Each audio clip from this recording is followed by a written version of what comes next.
China. The Great Wall of China. There is little that can be said about the Great Wall of China that has not been stated over and over again throughout the wall's 2000-year history.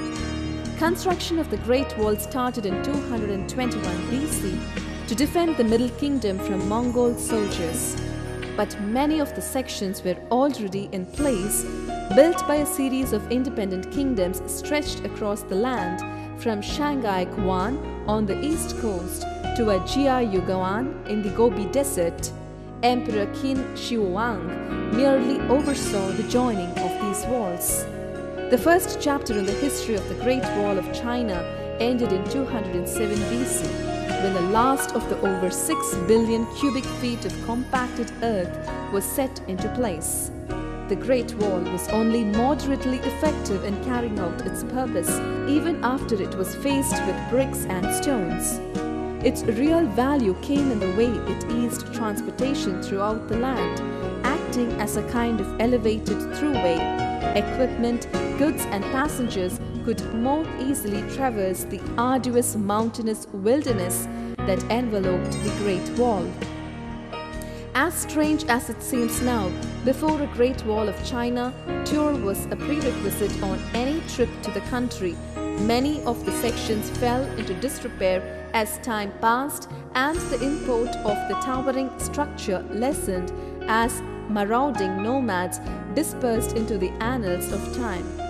The history of the Great Wall of China and its return to significance was actually the work of the tourist industry.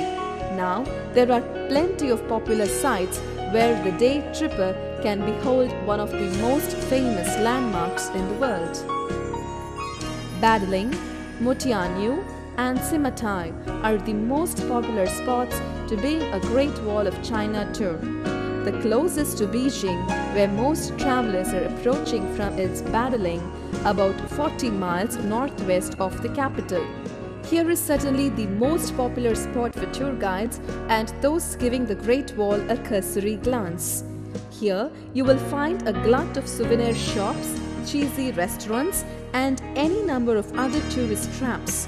But for those who want to keep their transportation simple and convenient, this is the best place to learn the history of the Great Wall of China. The Great Wall Museum is also here.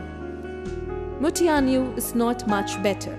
Over 50 miles from Beijing, you will find a similar tourist-driven atmosphere at Mutianyu, though the wall is far more complex than in Badaling, as you will find a number of fascinating guard towers and some of the best views along any section of the wall. Experienced travelers know that near the small town of Gubaiko, the remains at Simatai are one of the best places to get an unfettered and more authentic look at the Great Wall of China.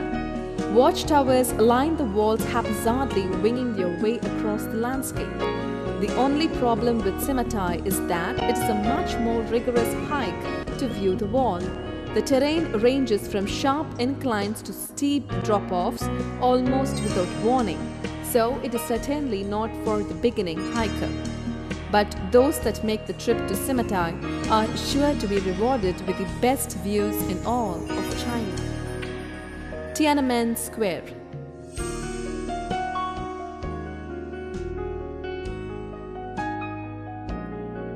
The heart of modern China beats in Tiananmen Square, the symbol of the People's Republic and center of Beijing's landmarks.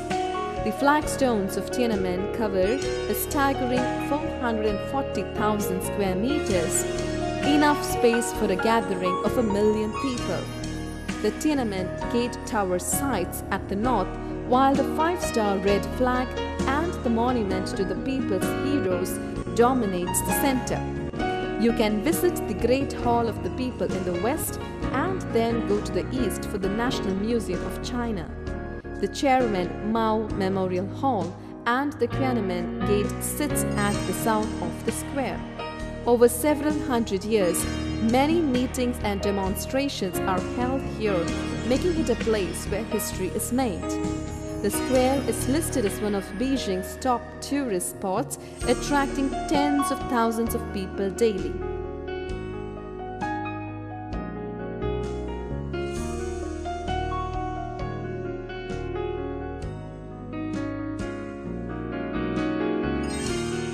Every day during sunrise and sunset, you can see the ceremony of raising and lowering the national flag at Tiananmen Square. It's a must-see, so get there early since there are always crowds of people waiting to see this. During the October 1st National Independence Day, it becomes an even bigger event, definitely worth seeing if you happen to be in Beijing.